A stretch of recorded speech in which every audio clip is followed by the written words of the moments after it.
જે 1 વાગ્યાની ફ્લાઇટ હતી એ ફ્લાઇટને એ લોકોએ અમને 7 વાગે ફ્લાઇટમાં બોર્ડ કર્યા, એટલે ઓલરેડી 6 કલાક થઈ ગયા હતા.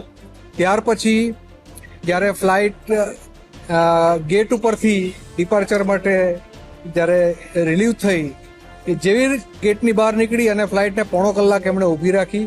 અમને કોઈ કારણ આપવામાં ન આવ્યું. રાઉન્ડ મારીને પાછી ગેટ ઉપર લાવીને પાર્ક કરી દીધી. એમ અમારા લગભગ 1.5 કલાક એમાં નીકળી ગયો.